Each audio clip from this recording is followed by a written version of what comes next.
అపోస్తుల కార్యములు 16వ అధ్యాయము 30 నుండి 34 వచనాల దాకా చదవగా విందాం. వారిని వెలుపలికి తీసుకుని వచ్చి, అయ్యలారా, రక్షణ పొందుటకు నేనేమి చేయవలెను?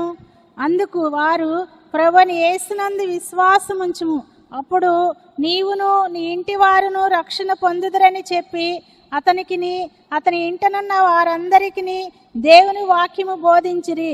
రాత్రి ఆ గడియలోనే అతడు వారిని తీసుకుని వచ్చి వారి గాయములు కడిగెను. వెంటనే అతడును అతని ఇంటి వారందరూ బాప్తీసము పొందిరి. మరియు అతడు వారిని ఇంటికి తోడుకుని వచ్చి భోజనము పెట్టి దేవుని యందు విశ్వాసం ఉంచిన వాడై తన ఇంటి వారందరితో కూడా ఆనందించెను. చాలు.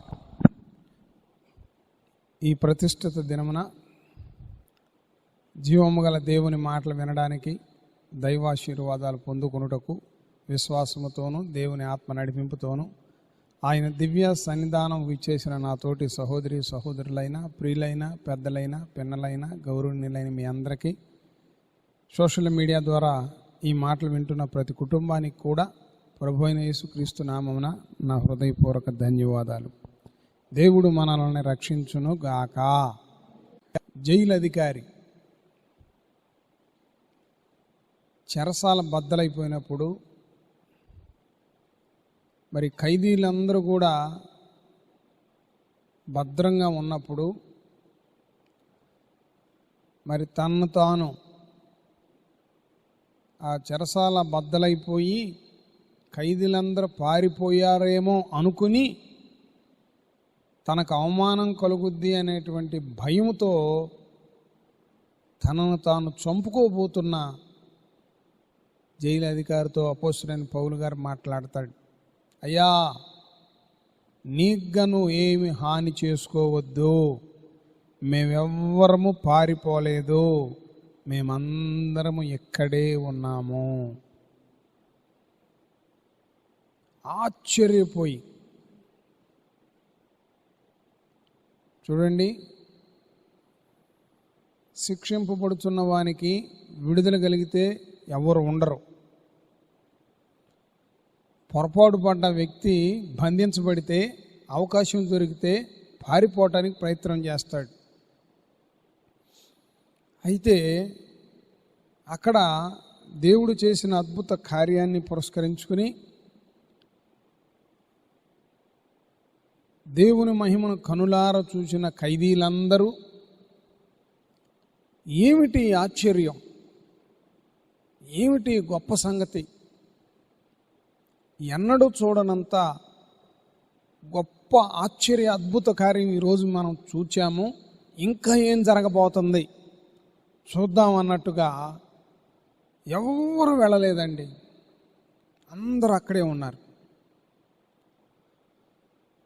ఆ జైలు అధికారి చూసి ఆశ్చర్యపోయి, ఇంత రక్షణ, ఏమిటి రక్షణ అంటే, జైలు అధికారి చుట్టూ గోడలుండి, పెద్ద పెద్ద ఇనప గేట్లుండి, పెద్ద పెద్ద తాళాలుండి, తుపాకులుండి, సెక్యూరిటీ ఉండి, ఎంతో ఉంటేనే వాళ్ళని భద్రపరచటం, వాళ్ళని కాపలా కాయటం, వాళ్ళని రక్షించటం సాధ్యపడట్లా. అంత భద్రంగా ఉండా ఎవరో ఒకళ్ళు పారిపోతూనే ఉంటారు. అయితే ఏమీ లేకుండా, ఒక్క మనిషి కూడా కదలకుండా అలాగే ఉండటాన్ని బట్టి కత్తి కాదు, తుపాకీ కాదు, గోడలు కాదు, తాళాలు కాదు, గేటులు కాదు, కానీ ఈ రక్షణ నాకు కావాలి. దేవునామ స్తోత్రా.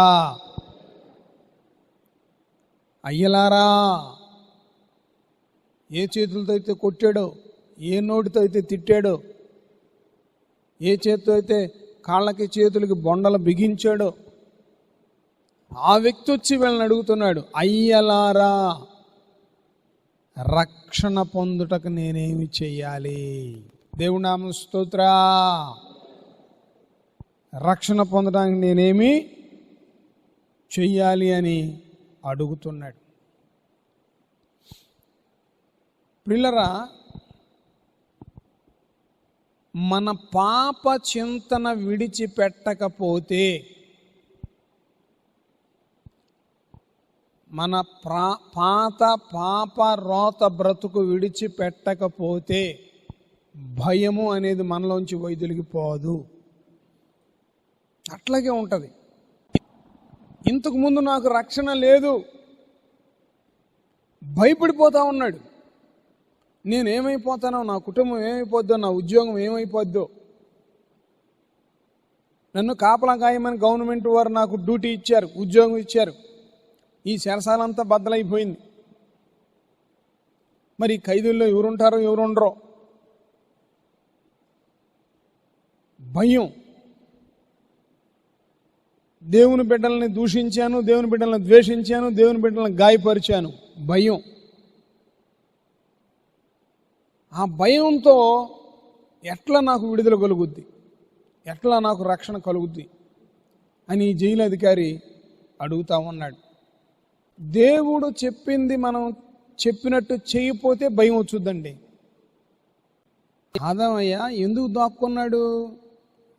దేవునికి భయపడి. అంతకుముందు రోజు చక్కగా మాట్లాడుతున్నాడే, చక్కగా దేవునితో సహవాసం కలిగి ఉన్నాడే.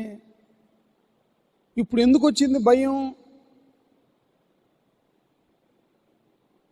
దేవుడు చెయ్యవద్దు అన్న పని ఇతను చేశాడు. మనం అబద్ధం ఆడినా, మోసం చేసినా, నీతికి వ్యతిరేకమైన ఏ పని చేసినా, ఏ ఆలోచన చేసినా తెలియనటువంటి భయం మనల్ని తరివేస్తుంది. దేవుని దగ్గరికి రానియకుండా నెట్టేస్తుంది, పారిపోయేటట్టుగా చేస్తుంది.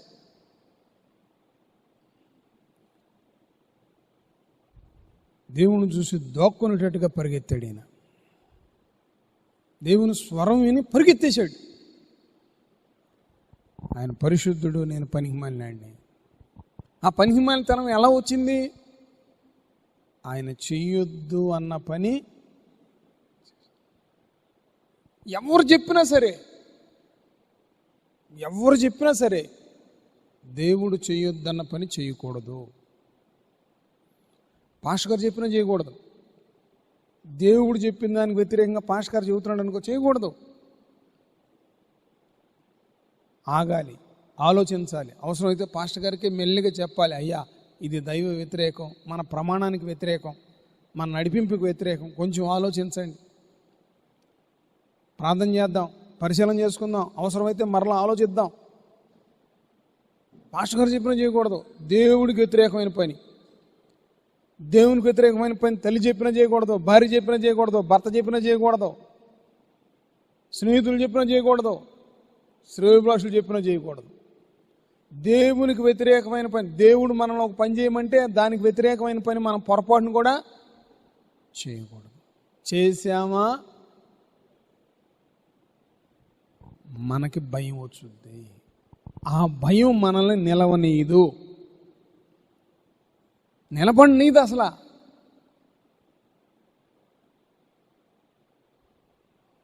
ప్రియులారా,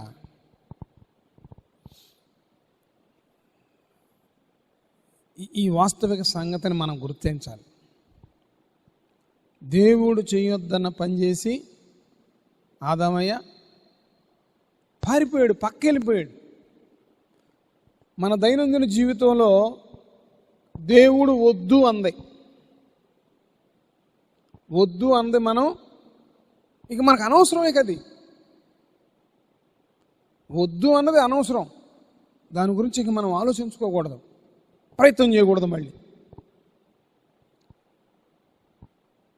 ఎప్పుడైతే అలాంటి భక్తి నేర్చుకుంటామో, అలాంటి విశ్వాసం కలిగి ఉంటామో, చక్కగా మన ముందున్న ప్రయాణం క్షేమంగా ఉంటుంది. వద్దు ఇకంతే, అబద్ధం ఆడొద్దు ఇకంతే, మోసం చెయ్యొద్దు ఇకంతే, దుర్వ్యసనాలు ఉండకూడదు, దుష్ట సాంగత్యం ఉండకూడదు. దేవుడు మనకు చెప్పిన మాటలు. ఖచ్చితంగా నిన్ను ఆశీర్వదిస్తాడు దేవుడు, నిన్ను బలపరుస్తాడు దేవుడు, నీకు సహాయం చేస్తాడు దేవుడు. అప్పుడు దాకా నిక్కచ్చిగా నువ్వు ఉండు, నలుగురు దగ్గరికి వెళ్ళి నన్ను పట్టించుకోవట్లేదు ఈ మీటింగులు పెట్టకూడదు. నీ పట్ల దేవుని ప్రణాళిక ఒకటై ఉంది. నీకు తర్ఫీదు ఇస్తున్నాడు, నీకు నేర్పిస్తున్నాడు. దేవుణ్ణి అడగాలి కానీ నువ్వు నలుగురు దగ్గరికి వెళ్ళి అడగటం ఏంటి? బాగా గమనించండి. ఒక మంచి మాట చెబుతాం మీకు. మన జీవిత ప్రయాణంలో కుటుంబంలో కానీ, సంఘంలో కానీ, సమాజంలో కానీ మన యొక్క మాట చెల్లలేదు అంటే, నలుగురిలో ఉన్నాం, మన మాట చెల్లల, మౌనంగా ఉండడం మంచిది. నలుగురిలో ఉన్నాం, మనసు కలవల, దూరంగా ఉండడం మంచిది. అర్థమైందా? ఏం చెప్పాను చెప్పండి? ఏం నాయకు చూస్తారు? తెలుగులో చెప్పాగా, మళ్ళీ చెబుతా వినండి. నీ మాట చెల్లల, మాటమాకయా నువ్వు వద్దాక, నువ్వు చెప్పమాక. రైట్, నా మాట ఇక్కడ చెల్లట్లా. మౌనంగా ఉండాలి. మౌనంగా ఉండడం మంచిది. నా మాట చెల్లట్లేదని నేను వెళ్ళిపోకూడదు. నా మాట చెల్లట్లేదని గ్రహించి మౌనంగా ఉండాలి. నీ మౌనం ఎదుటివారు గమనించాలి. నిన్ను లెక్క చేయకపోయినా, నీ మాట వినకపోయినా, నీ మాట లక్ష్య పెట్టకపోయినా, నిన్ను విడిచి వెళ్ళలేదు గనక ఆ వ్యక్తి గమనించి నిన్ను అడుగుతారు సలహా సంప్రదింపులు. ఆ తర్వాత అప్పుడు నువ్వు చక్కటి మంచి ఉద్దేశం చెప్పు. దేవుడు మీ హృదయాంతరంగాలను ఫలింపజేయును గాక. మనసులు గలవల అసలు దూరంగా ఉండటం మంచిది. మనసులు గలవనాళ్ళు కలిసి ఉన్నారనుకో, అబ్బో ఇక మామూలు అపారమైన నష్టం వచ్చేస్తుంది. మాట కలగకపోతే మౌనంగా ఉండాలి, మనసు కలగకపోతే ఎడంగా ఉండాలి. ఇది మంచిది. క్రీస్తునందు ప్రియ దేవుని బిడ్డ, ఇక్కడ ఆదామయ్యతో దేవుడు చెప్పాడు, ఈ పండు నువ్వు తినొద్దు, ఈ పండు నువ్వు తినొద్దు. అవ్వమేమో తిందామంటుంది, ఆదామయ్యేమో వద్దంటున్నాడు. అక్కడ వాళ్ళిద్దరు మాట కలవల. మాట కలవనప్పుడు ఆదాం గారు ఏం చేయాల్సింది? మౌనంగా ఉండాల్సింది, తినకుండా ఉండాల్సింది.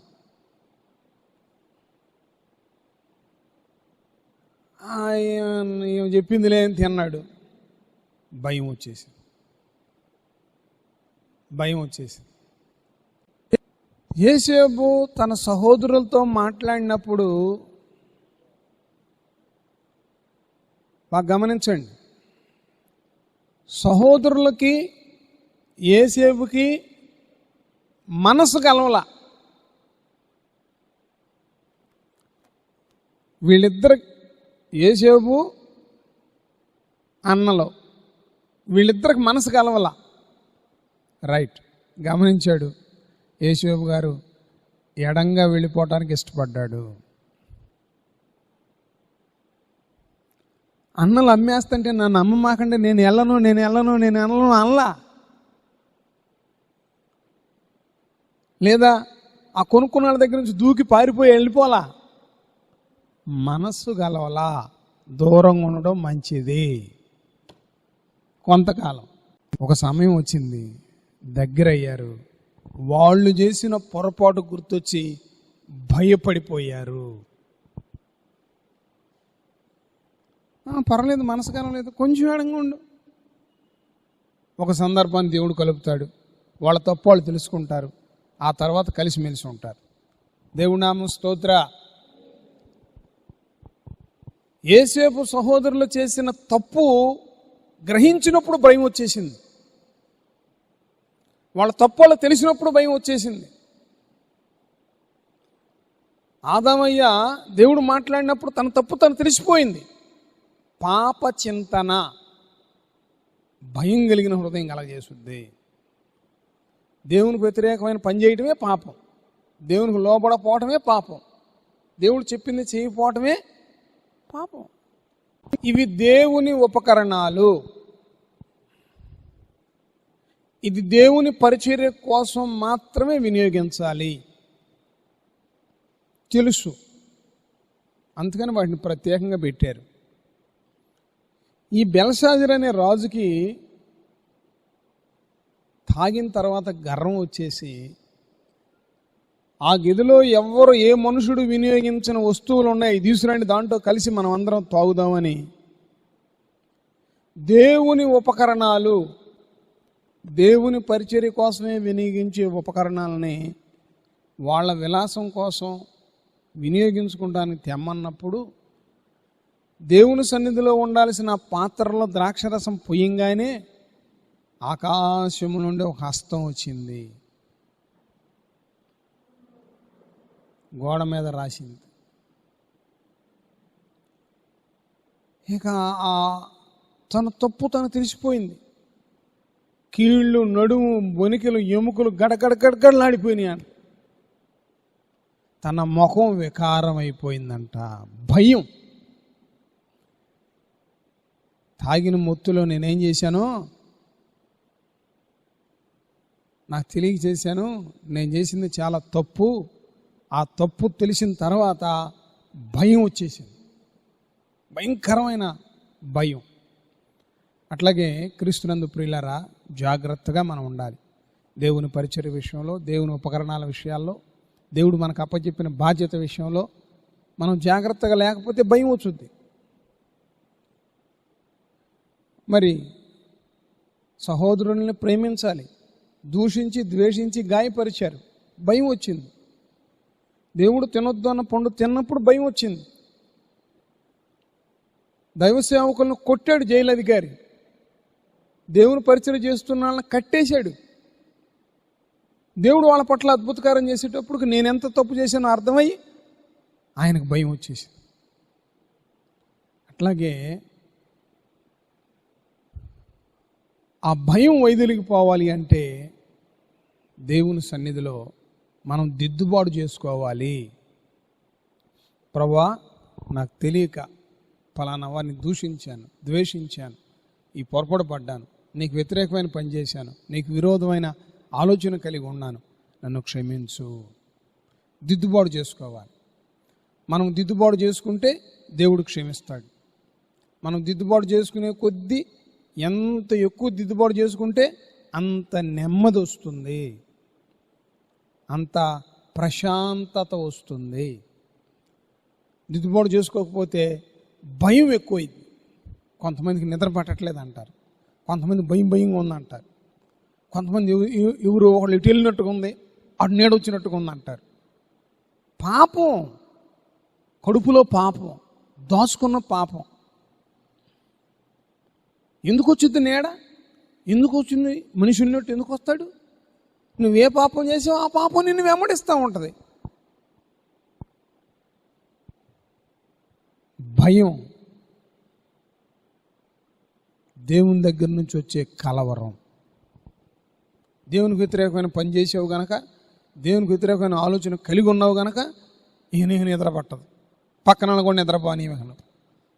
అమ్మో నాకు భయం వేస్తుంది, నాకు భయం వేస్తుంది. పగలల్లా కొట్టుకులాడితే వాళ్ళని నిద్రపోనివ్వు. నువ్వే ఏ సీరియల్ చూసి ఉలుక్కు పడ్డావో, ఏ సినిమా చూసి ఉలుక్కు పడ్డావో, ఏ శరీరాన్ని పని చేసి ఉలుక్కు పడ్డావో, ఏ దెయ్యాన్ని తెచ్చి నువ్వు ఇంట్లో పెట్టావో, నీ భయం పక్కన కూడా ఇబ్బంది పెట్టుద్ది. కనుక ప్రేమించే దేవుని ప్రేమను గురించి మీకు చెబుతున్నాను.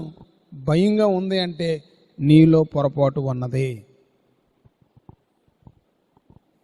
నువ్వు దేవునికి వ్యతిరేకమైన పని చేసావు, అది ఏమిటో నీకు తెలుసు, నీ మనసుకు తెలుసు. మనుషులు ఎవరు చెప్పాల్సిన పని లేదు. రహస్యం ముందు చూస్తున్న నీ దేవుని దగ్గర నువ్వు ప్రార్థన చేయి, దిద్దుబాటు చేసుకో, విడిచిపెట్టు. నాది తప్పు అయిపోయింది ఆయన ఒప్పుకొని ఆ పాపాన్ని విడిచిపెట్టు. నీ చుట్టూ అగ్ని కంచి వేయబడుతుంది. దేవుని కరుణగల హస్తాలు నీకు తోడుగా ఉంటాయి. దేవుడు నీతో మాట్లాడటం ప్రారంభిస్తాడు. నీకు నెమ్మది వస్తుంది, సమాధానం వస్తుంది. అటు కృపా దేవుడు దయచేయును గాక. ఒకే ఒక్క రక్షకుడు, ఒకే ఒక్క రక్షకుడు. ఆలోచన చేయండి. ఒకే ఒక్క రక్షకుడు. వాళ్ళు ఏం మాటలు చెప్పారు? జైలు అధికారి ఇంటికి తీసుకొస్తే వీళ్ళని గురించి చెప్పుకున్నారా? అపోస్తులైన పౌలు గారు, శీల, ఆ బృందం అంతా వాళ్ళని గురించి చెప్పారా? వాళ్ళ గొప్పతనాన్ని గురించి చెప్పారా? వాళ్ళ త్యాగాన్ని గురించి చెప్పారా? వాళ్ళని చేసిన పని గురించి చెప్పారా? జైలు అధికారికి ఎవరి గురించి చెప్పారు? యేసు ప్రభువారి గురించి చెప్పారు. వాక్యం చెప్పారు. దేవుని నామమున స్తోత్ర. వాక్యం చెప్పారు. నిన్ను రక్షించేది వాక్యం, నిన్ను ఆదుకునేది వాక్యం, నిన్ను స్వస్థపరిచేది వాక్యం, నిన్ను ప్రేమ మార్గంలోకి నడిపించేది వాక్యం అయి ఉన్న దేవుని మాటలు. యోహాను సువార్త 3:16 దేవుడు లోకమును ఎంతో ప్రేమించెను, కాగా ఆయన తన అద్వితీయ కుమారునిగా పుట్టిన వాని యందు విశ్వాసముంచు ప్రతివాడును నశింపక నిత్య జీవం పొందినట్లు ఆయనను అనుగ్రహించెను. చూసారా? ఆయన ద్వారానే రక్షణ. దేవుడు లోకమును ఎంతండి? ఎంతో ప్రేమించి ఏ బిడ్డ నశించిపోకుండా ఉండాలని తన ప్రియ కుమారుణ్ణి మన కోసం పంపించాడు. ఆయన గురించి చెప్పారు వాళ్ళు. నువ్వు నేను కూడా అనేకులకు యేసు ప్రభువారి రక్షణ గురించి చెప్పాలి. ఆయన మనల్ని ఎలా రక్షిస్తాడు, మనల్ని రక్షించడానికి తండ్రి అయిన దేవుడు ఆయన్ని పంపించాడు. ప్రభువైన యేసుక్రీస్తు ద్వారానే రక్షణ. నా గురించి అయితే ఎవరు రక్షింపబడరు, మీ గురించి అయితే ఎవరు రక్షింపబడరు. ఒకే ఒక్క రక్షకుడు ప్రభువైన యేసుక్రీస్తు వారు. దేవుని నామమున స్తోత్ర. వాళ్ళు వచ్చి వాక్యాన్ని చెప్పారు. రక్షణ సువార్త ఆయన ద్వారా మాత్రమే. ఆయన మాటలు మనల్ని జీవింపజేస్తాయి, ఆయన మాటలు మనల్ని బ్రతికిస్తాయి. నువ్వెవరితో సంభాషిస్తున్నా సరే యేసుని గురించి చెప్పాలి, తండ్రి అయిన దేవుని ప్రేమను గురించి చెప్పాలి, పరిశుద్ధాత్మ దేవుని నడిపింపుని గురించి చెప్పాలి. అసలు లోక వార్తలు మనకు అనవసరం అండి. ఒకవేళ తెలుసుకుంటానికి నువ్వు తెలుసుకున్నా ఇంకొకళ్ళ దగ్గర వివరించమాకాడిని. ఇప్పుడు ఈ ఊళ్ళో ఎవరు పంచారు, ఎవరు దెబ్బతిన్నారు, ఎవరు సహాయ సహకారాలు అందిస్తున్నారు తెలుసుకో, అంతవరకే. పలానా భానుప్రసాద్ బియ్యం పంచాడు, ఉల్లిపాయలు పంచాడు, ఊరంతా చెప్పాల్సిన పని లేదు. అది చెప్పడం వల్ల మనకేం ప్రయోజనం ఉండదు.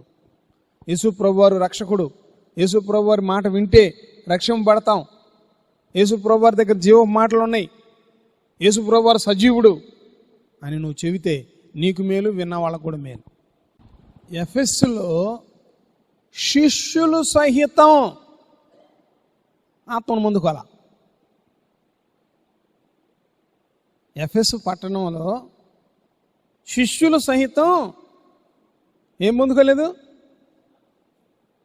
బాప్తిసం పొందారు, పరిశుద్ధాత్మని పొందలా. వాస్తవ సంగతిని పౌలు గారు చెప్పి వారి కోసం ప్రార్థన చేసినప్పుడు వారందరూ ఆత్మతో నింపబడి భాషలు మాట్లాడారు. దేవుడి నామమున స్తోత్ర. పరిశుద్ధ ఆత్మతో ఒక సహోదరి, ఒక సహోదరుడు పరిశుద్ధ ఆత్మతో భాషలు మాట్లాడుతున్నాడు అంటే భాషలు అనేవి దేవదూతల భాష.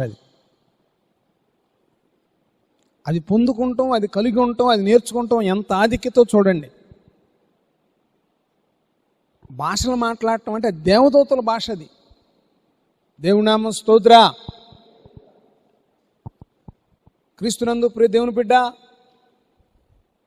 ఏదో అడావుడిగా వచ్చి అడావుడిగా మునిగి అడావుడిగా వెళ్ళిపోయావనుకో, అడావుడిగా లోకంలోకి వెళ్ళిపోతావు, అడావుడిగా తల్లిదండ్రులు ఏడిపిస్తావు, అడావుడిగా నీ కుటుంబాన్ని ఏడిపిస్తావు, అడావుడిగా నీ బిడ్డలను ఏడిపిస్తావు, అడావుడిగా యేసయ్యని ఏడిపిస్తావు, అడావుడిగా ఆయన గాయాలు రేపుతావు.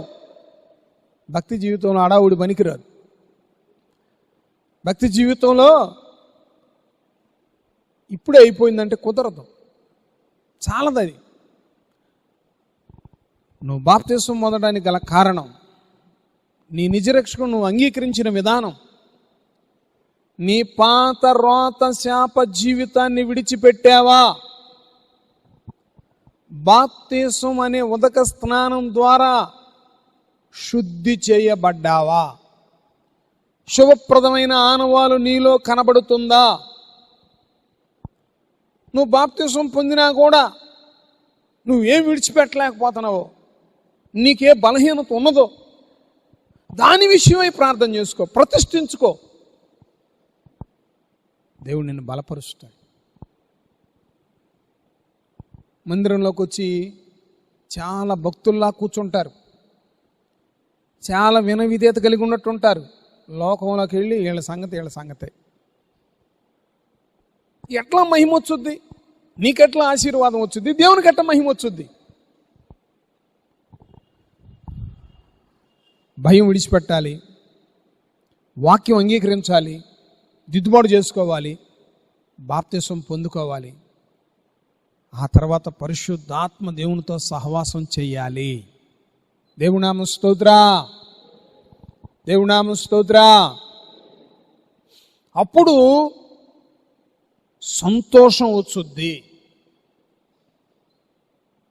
దేవుని యందు విశ్వాసం ఉంచంగానే సంతోషం రాదు, వాక్యం వినంగానే సంతోషం రాదు, బాప్తిసం పొందంగానే సంతోషం రాదు. కొంతమంది చెబుతారు బాప్తిసం పొందితే బాధలు వస్తాయి అంటారు. ఆ దెబ్బకి అసలు పొందేవాళ్ళు కూడా వెనకపోతారు. అమ్మో నీకు బాప్తిసం పొందావా, ఇక నీకు శోధనలు వస్తాయి, బాప్తిసం పొందావా నీకు శ్రమలు వస్తాయి, ఇక అంతే. ఎప్పుడైతే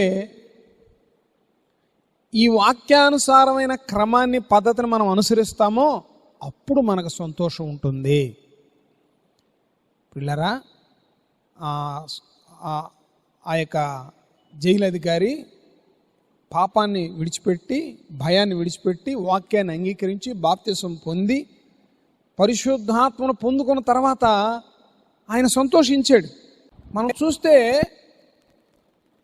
ఇక్కడ ఫిలిప్పు గారు కూడా నపుంసకుడికి యేసు ప్రభు వారి రక్షణ సువార్త చెప్పాడు.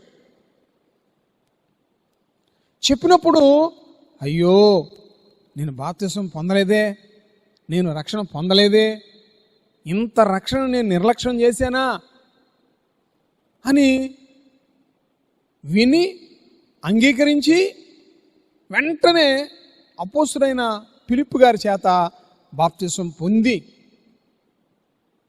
బయటకు వచ్చి అబ్బా ఇప్పుడు నేను రక్షణ పొందాను, దేవుని ఆత్మను పొందుకున్నాను, దేవుని కృపను పొందుకున్నాను, దేవునితో నేను మమేకమై ఆ నీతి రాజ్యంలో నిత్య రాజ్యంలో స్థానం నేను సంపాదించుకున్నాను. బాప్తిసం పొందిన తర్వాత సంపూర్ణమైన ఆనందం ఆయన పొందినట్టుగా మనం చూస్తున్నాం. బాప్తిసం తీసుకునే పరిస్థితి అడ్రస్ లేని ఉత్తరం లాంటిది. ఏమంటే ఉత్తరంలో ఇంపార్టెంట్ మ్యాటర్ ఉంది, దానికి అడ్రస్ ఉంటేగా చేరవలసిన వాళ్ళకి చేరేది.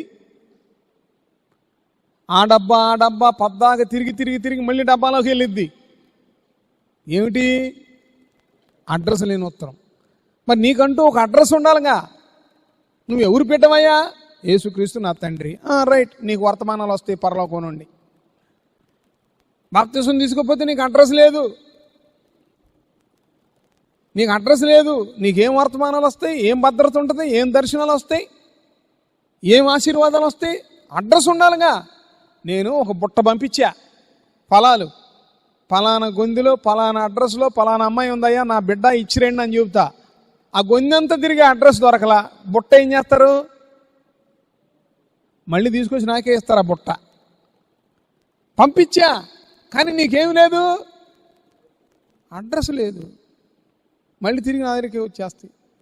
అట్లాగే దేవుడు ఏమి ఇచ్చినా మళ్ళీ ఆయన దగ్గరికి వెళ్ళిపోతుంది. కారణం ఏంటి? నీకు అడ్రస్ లేదుగా. బాప్తిసం తీసుకొని వెళ్ళిన స్థితి, బాప్తిసం వాయిదాలు వేసే వాళ్ళ స్థితి, బాప్తిసం తర్వాత అనే వాళ్ళ స్థితి అడ్రస్ లేని ఉత్తరం లాంటిది. ఏమండి? అందుకని ఖచ్చితంగా పాత రోత జీవితాన్ని విడిచిపెట్టాలి. బాప్తిసం తీసుకుని కూడా విడిచిపెట్టలేదు అనుకో, నువ్వు తీసుకోనట్టే, నీకేం ఉపయోగమేమి లేదు. నువ్వు తీసుకున్నాక మళ్ళా ఆ లోకంలో అడిగేసావంటే, మరలా వెనక్కి తిరిగి చూసావంటే రద్దు చేయబడుద్ది, ఉపయోగం లేదు. జాగ్రత్తగా ఉండాలి, మంచిగా ఉండాలి. ఏమండి? ఎప్పుడైతే మనం ఈ విలువలతో కూడిన భక్తి కలిగి ఉంటామో అప్పుడు నిజమైన సంతోషం ఉంటుంది. ఒక్క మాట చెప్పి ముగిచ్చేస్తాను. సాధారణంగా మనుషులకు ఎప్పుడు సంతోషం ఉంటుంది? చేను పండినప్పుడు, లాభం వచ్చినప్పుడు, అభివృద్ధి కలిగినప్పుడు, మనకి ప్రయోజనకరంగా ఉన్నప్పుడు మనుషుడికి సంతోషం ఉంటుంది. రైట్, నిజమే, సంతోషమే. దానికంటే సంతోషం రక్షణ పొందిన అనుభవం. చూడండి, 4వ కీర్తన 7-8 వచనాలు చదవండి.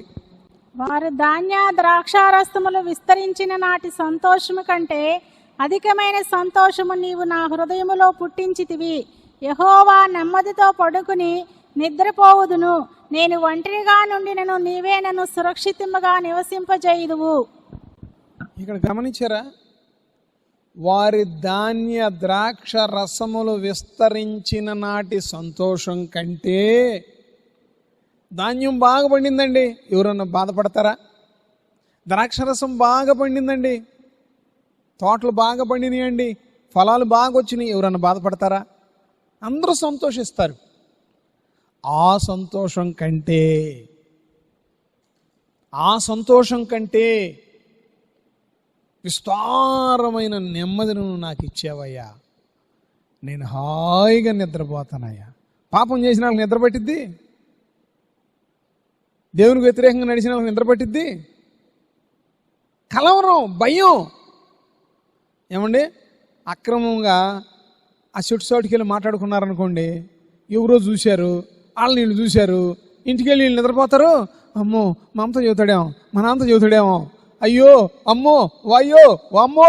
ఇక నిద్ర పట్టిద్ది వీళ్ళ దొంపలు దాకేళ్ళకి. నిద్ర పట్టిద్దా? పట్టదుగా. నువ్వు దొంగతనం చేస్తున్నావు, ఎవరో చూశారు, వాళ్ళు ఊరంతా చెప్పారు, నిద్ర పట్టిద్దా? నిద్ర పట్టదు. ధాన్య ద్రాక్షరసము విస్తరించిన నాటి సంతోషం కంటే ఎక్కువ సంతోషం ఇప్పుడు నాకు ఇచ్చావయ్యా నువ్వు, నేను నెమ్మదిగా పడుకుంటానయ్యా. చూసారా?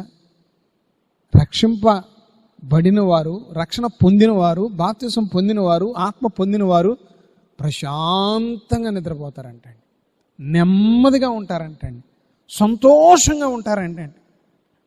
ఆ కృప దేవుని ద్వారా మాత్రమే మనం పొందుకోగలుగుతాం. ఏమండి? కొంతమందికి ఆస్తి ఉంటేనే సంతోషం, కొంతమందికి అంతస్తులు ఉంటేనే సంతోషం. రక్షణ పొందిన వారికి అంత సంతోషమే. దేవుడి నామం స్తోత్ర. కనుక ఈ సంతోషం యొక్క విలువ మీరు గుర్తించండి. అబక్కు అంటాడు, ద్రాక్ష తోటలు కాయకపోయినా, అంజూరపు చెట్లు పూయకపోయినా, శాలలో పశువులు లేకపోయినా, దొడ్లో గొర్రెలు లేకపోయినా, నా రక్షణకర్త అయిన యెహోవా యందు నేను, నన్ను రక్షించే యెహోవా యందు నేను ఆనందిస్తాను. ఈ ఆనందం శాశ్వతమైంది, ఈ ఆనందం పరిపూర్ణమైంది, ఈ ఆనందం మనలో నుండి ఏ మనుషుడు తీసివేయలేనిది. దేవుడి నామం స్తోత్ర. కనుక క్రీస్తునందు ప్రియులారా, భయం విడిచిపెట్టాలి, పాత రోత జీవితాన్ని విడిచిపెట్టాలి, వాక్యాన్ని వినాలి, వాక్యాన్ని అంగీకరించాలి, ఒకే ఒక్క నిజరక్షకుడైన దేవుని తట్టు మనం తిరగాలి, బాప్తిసం పొందాలి, పరిశుద్ధాత్మ దేవుని మనం పొందుకోవాలి. ఆయన స్నేహంతో, ఆయన సహవాసంతో, ఆయన కృపతో మరలా తండ్రి అయిన దేవుడు మన కోసం ఏర్పాటు చేసిన సింహాసనాన్ని మనం అధిష్ఠించేంత వరకు పరిశుద్ధాత్మ దేవుడు మనల్ని విడిచి వెళ్ళడు. మనతో ఉంటాడు, మనలో ఉంటాడు, మనల్ని నడిపిస్తాడు, క్రీస్తు మార్గంలో మనల్ని నడిపిస్తాడు. అంత గొప్ప దేవుడిని మనం పొందుకోవద్దండి? అంత సహకారిని మనం పొందుకోవద్దండి? అంత మంచి స్నేహితుడిని విడిచిపెడతామండి?